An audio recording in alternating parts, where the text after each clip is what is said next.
Hey everybody, this is Lindell and Chris, and this is our third part of the three-part series on communication skills. Yes, and our favorite tools for effective communication in any relationship.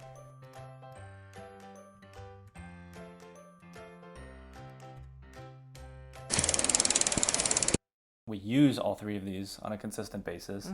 We started out with our priority pyramid, did fight cards, and now we're on to the 5 love languages. Yes. And this part was also introduced to us in our marriage counseling we did before we got married. Just it's good to do for everybody. We weren't having any problems or anything, just go do it so you're all on the same page, and it really asks you all the questions. So the question here is, have you ever been in a relationship where you guys spoke a different language to each other? I think most people would say no, but the answer is actually yes, because language isn't necessarily the spoken language. It's, in this case, how you guys acted towards each other. The concept of love languages is that everybody feels love in different ways, and therefore they will communicate love in those ways. So if I feel loved a certain way, if I want to show someone love or respect or something positive, I will communicate in that way. But if that receiver, if you will, does not speak the same love language, then they will not interpret my effort in the way that it was intended. Right. So the tool that we are going to talk about is this, The 5 Love Languages by Dr. Gary Chapman. I actually did a little research on him today, and he has degrees in anthropology and education, which I thought was really interesting. We were given this, as Chris said, in our marriage counseling, and we realized that we both were speaking different love languages. So do we want to say what the 5 love languages are? All right, so we have words of affirmation, quality time, receiving gifts, acts of service, and physical touch. You want to dive into what each of those are? Do you want to talk about ours? And we could just say, like, the book comes with the tests, and I think you could probably even find it online from Gary. That's actually what's really cool is on their 5lovelanguages.com site. By the way, this isn't sponsored or anything. This was just such a great tool that we're directing people to it. So on their website, they have tests for if you are single or in a relationship, or if you want to know the love language that your child or teenager is speaking in. They have all these different quizzes, and one little caveat is that Dr. Gary Chapman is a minister, and so he does come at it with a little bit of a Christian perspective, but the quizzes do not include that at all, and it's definitely not a requirement to use this in real life, and so don't let that be a hindrance. Yeah, I've seen the same test used in business scenarios. They just call it something else, but I mean, this is definitely the easiest to understand, the easiest to take, the cheapest materials out there. When it's for corporate settings, it's much more expensive. So, take the test, just have you and your child or your partner or whatever take the test, see where you're at. It's really enlightening. So the 5 love languages. So words of affirmation. It's like, have you ever talked to somebody that gave a lot of compliments? Oftentimes it's actually the same one. Sometimes it's different, but if you are around somebody that likes compliments, they probably give compliments. Will give compliments, and therefore are words of affirmation love languages, and they will feel more valued if you give them positive affirmation verbally. Yes. Like that's what this means. So quality time. Lindell is a quality time love language. I was going to have them for guess. Sure. Oh, I'm sure they could have guessed it already. So this time right now, Lindell is feeling loved because we are spending time together. Quality time.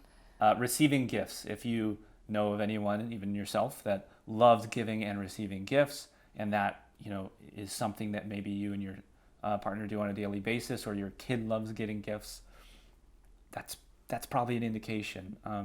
Acts of service. This one's mine, so we'll get into the flower analogy again, but working and doing the dishes, or I don't know, just doing anything, folding laundry, like all of those things are acts of service. So if I do those automatically, that's a good indication that that's what my love language is. So that's what I would typically expect to be shown love in that way. Yeah. So if somebody doesn't do the dishes one day, why did you love me? Type idea. I'm going to use that. Yeah. And then physical touch is obviously somebody that likes cuddling, hugging, holding hands. They are probably more of a physical touch. You have a little bit of that as well. I have a little bit of it. It's not just one, but there are typically like main ones. Yeah, so when you take this quiz online, it will go through different scenarios and it'll say which one appeals more to you. Now, don't judge yourself. Be honest. One of these is not better than another at all. It's just which one rings true to you. So sometimes you will have a main love language and then there's another love language that's very close. The quiz will give you that hierarchy, result, and it will also tell you, you could click on each one and what they mean and kind of how they manifest in real life. Yeah. So our example, it's one we have used consistently, because all these examples really encompass. So illustrative of how our relationship works, I think. Well, and it shows the priority pyramid, it shows the conflict resolution, the like cards, and it shows the love languages. And a lot of times all issues span all three categories and tools. So you really have to kind of utilize all three together. But in that example, I had stopped buying flowers. I was then in work mode as soon as we got married. It just kind of snapped. And that's because I'm acts of service. So I'm going to work. I am bringing home money. I am doing the things that I need to do physically to serve us. And what's really interesting now that we're talking about it, and we're talking about the you buying me flowers thing, I know that will sound like gifts is my love language, but really it was the fact that you went from wooing me to providing for me. Right. And so the wooing me stuff was romantic dates and being thoughtful and taking the time to get flowers or things like that. And so all of that completely disappeared, and you were making money, but you would help around the house too. Right. And more acts of service. Yeah. Something that she didn't exactly appreciate. Yeah. So then, but what was happening too was that, so the example that I really like to give in illustrating our love languages that I just remembered is when you would come home, I would be making dinner, let's say, and you would feel more loved if I continued making dinner than if I stopped and talked to you. So what I would do is I would literally stop everything and sit down and talk to you. Tell me about your day, giving you the double eye contact. I'm like, and why aren't you cooking? Why aren't you still doing that? Right. I'm going to go do some more work now to make us more money and do things for our family. Yes. I don't want to talk to you. Like why? Well, and it wasn't that you didn't want to talk to me, but you did not feel love in that moment. For a long time. Obviously, we would talk to each other a little bit. Oh, but then it's sure. Well, I like working while you talk to me. Yeah, you would have preferred that I continue to make dinner and talk to you than sit down and give you the double eye contact and talk to you. But if that situation is flipped and I came home from work and you were probably on your computer, if you do not get up and give me double eye contact, I feel like, well, then why am I even home? Right. So like we're both. It's such like a I don't know, trivial example, but like such a nuanced thing too. But that builds. Right. Those little trivial moments where you do not feel valued and you do not feel loved, they really I meant it seems trivial. Oh, sure. Sure. But yeah, absolutely. That came to a head, obviously, and I think we had conversations about that. And then that also, might have been a fight card at one time as well. It most certainly was. And you also weren't feeling loved too, because I would sacrifice cleaning the dishes so we could go on a date or something. And then we get home and the dishes are dirty, and I'm like, well. Exactly. So then what did we just do? What ends up happening is both of us were putting in a lot of effort, but then the other person wasn't feeling the love, and then so we weren't rewarded for our effort. Right. And that's the idea of why we started the video asking, were you in a relationship where you spoke a different language? Because it's very similar. You can understand if you've ever been to a different country, or been around somebody that didn't speak your language, that how difficult it is to communicate. And you will feel like you are putting in the effort, and you see it if you've been in that situation, that your voice gets louder and you just get more anxious and on top of it, and it builds. And I just do charades, really. Right, and well, however you do it, but you feel like you're putting in so much effort, and this other person is not acknowledging your effort, and that's just not what it is. It's that they're speaking different languages. They don't understand what you're saying. Like, I would continue to do the dishes and talk to you at the same time, so I am doing an act of service for you. And she says, well, you're not paying attention to me. And I'm saying, I'm definitely paying attention to you and doing the dishes. Like, how is that not the right thing to do? But it's love languages. Yeah. And then, so what this concept is that it encourages you to communicate to the person in their love language, not to deny your own, but to start incorporating their love language into how you express love. So it became much more important to me to do chores, to wash his car, to look around and try to find some sort of act of service to show you how much I care about you. And you would much prefer that over just sitting staring at you. Right. But then you did the same thing. Right. Then for the flower example, I wrote down on my calendar not to just buy flowers, because she's not gifts. She's not, receiving gifts as the love language is. It's actually more than that.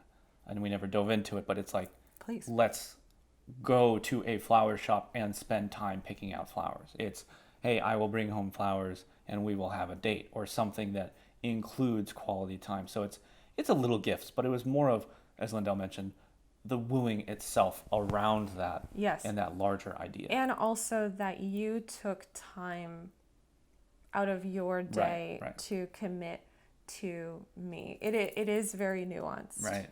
It's tough. It is a difficult language to speak. Well, but hey, I find it very simple. But so what we did was I started giving you very tangible things of, when I get home, I need you to stop on your computer. I need you to physically stand up, and I need you to look at me. But I'm an engineer. I like procedure. But that's okay. It's okay. But I'm meeting him halfway though. Yeah. And so, but the conversation wouldn't go on for hours because that's unrealistic as well. I do think that the longer we communicated in the other person's love language, the more we actually appreciated it. I think that's true of all of them, that you start to see it and understand it in other people. Its value. I find your love language very productive. But I also think that you see I could be wrong. Why don't you say what you think? No, I agree. Like, if you are incorporating all the love languages, you're really hitting on different aspects of the relationship that, if you're only focusing on your own, you're letting slide. Yeah, and I think that there are some couples that probably do speak the same love language, which is great, or some friends that speak the same love language. And so, like, one of my best friends, she is also quality time, so it is very easy for us to communicate with each other. But, other people will come into your life that don't speak your love language. And when you're very familiar with them, you can start to recognize them very quickly and then incorporate them into your life. And it's just showing respect for the other person. It's communicating. Yeah. It's having the tool. And also being willing to try it and communicate with the other person in a way that they like. Mm-hmm. Yeah, as having employees and people on my team, you have to do that. You have to communicate to your team in ways that they understand, appreciate, will provide you good feedback for, and it's a process. That's true. It's hard. That's true. And you do identify, this person likes words of affirmation, this person likes gifts, and you can kind of tailor how you... Gifts, maybe they get little occasional bonuses or something, or their words of affirmation, you make sure that you say their name, on a weekly basis and give them props for the work that they did. And, those acts of service people, you're going to get good work from them because they as long as they like you.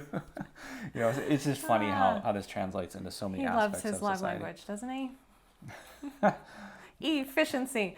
I feel like That's my hobby, isn't it? We should have a tally for how many times we say the word efficiency. And productivity, yeah. I love it. But All yes, right. so 5 love languages. Check it out. Find the quiz online. They're totally free. You don't have to sign up for anything. It's a great book, though. It's a very, very quick read, too. And it will explain all the different love languages. So thank you so much for watching. Make sure you like, subscribe, and of course share with anybody that you think might benefit. And thanks, Gary Chapman, because this is obviously one of the big 3 tools in our tool set, and that has helped us a ton. So. Absolutely. Thanks. Yeah.